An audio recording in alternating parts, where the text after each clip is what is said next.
मेरे प्यारे गुरुमुख सज्जनों, चित्रकूट के समीप एक छोटे से गांव में एक वैश्य परिवार रहता था।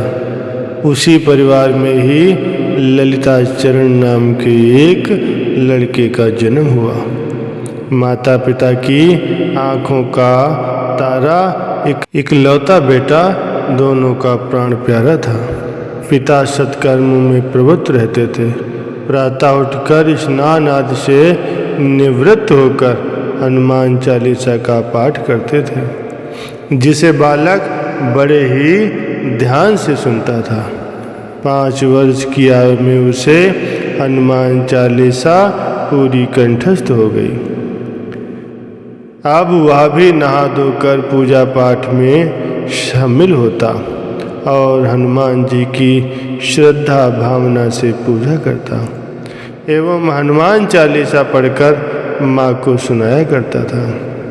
धीरे धीरे उसका ध्यान इतना परिपक्व हो गया कि पढ़ते हुए उसे ऐसा लगता था कि हनुमान जी ने सिर पर हाथ रख दिया। उसके नेत्रों से अश्रुधारा बह निकलती और मुख से बोलना बंद हो जाता। वह घंटों इसी अवस्था में बैठा रहता। माता यह देखकर प्रसन्न होती कि हमारा कुल तर गया, इसे हनुमान जी प्रत्यक्ष दर्शन दे रहे हैं। एक दिन गांव के पास रासलीला हो रही थी।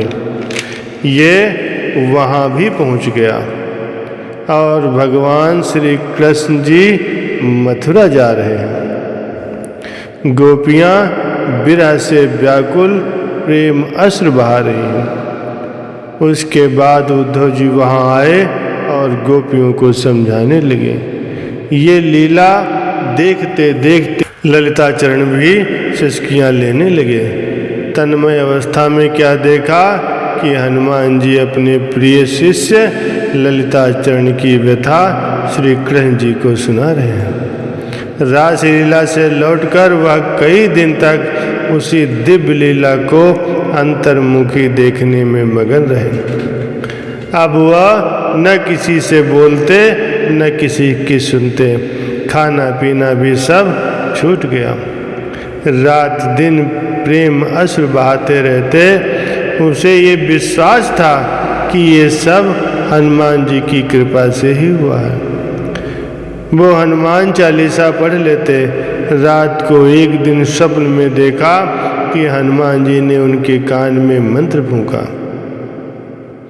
और एक माला दी। कहा कि वृंदावन में श्री रंगनाथ के मंदिर में जाओ, वहाँ तुम्हारी सब कामनाएं पूर्ण होंगी। भगवान ने अपने चरणों में तुम्हें स्वीकार कर लिया है। प्रातः होते ही उसने अपना निश्चय सुनाया। सब हैरान थे कि हनुमान जी ने भगवान श्री कृष्ण की ओर से कैसे आदेश दे दिया।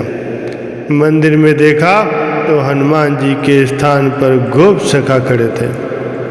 माता पिता ने भगवत भक्त बेटे को आशीष दिया और वह वृंदावन में रंगनाथ जी के मंदिर में जा पहुँचे। उन्हें लगा कि युगों से बिछड़े प्रभु का मिलन हो रहा है। उसे सीढ़ियों में बैठकर एक दिव्य मस्ती का अनुभव होने लगा। 15 वर्ष की आयु का छोटा सा बालक दिन भर मंदिर की सीढ़ियों में बैठा रहता।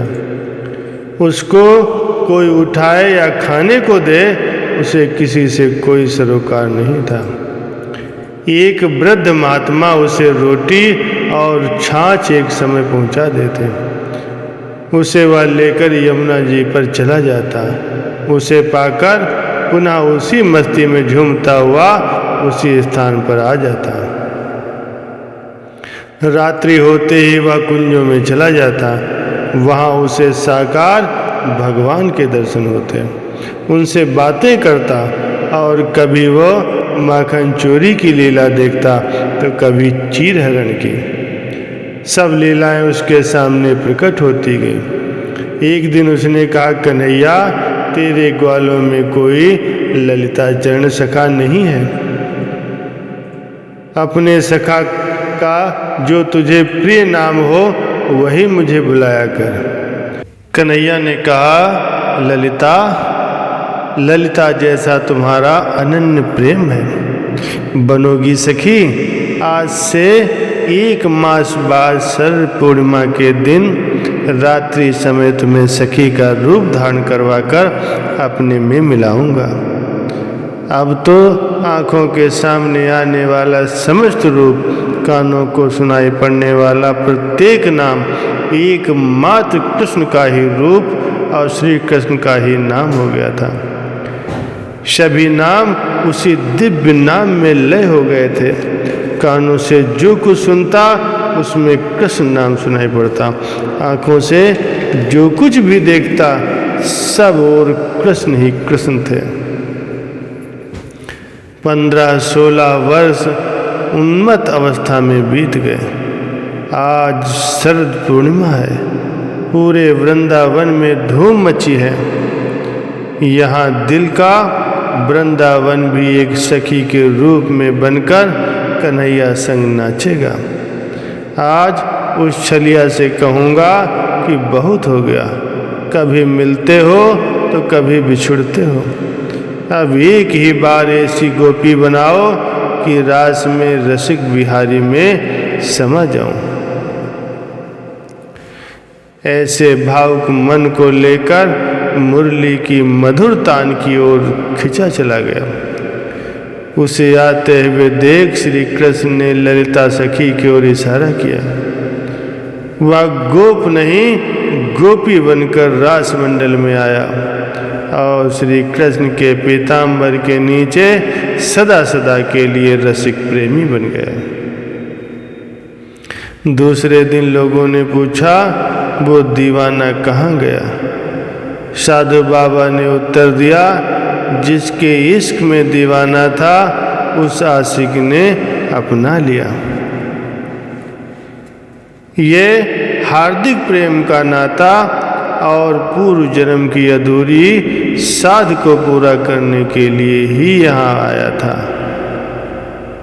इस पर भगवान की अटूट कृपा हुई है। बोलो जयकारा बोल मेरे श्री गुरु महाराज की जय।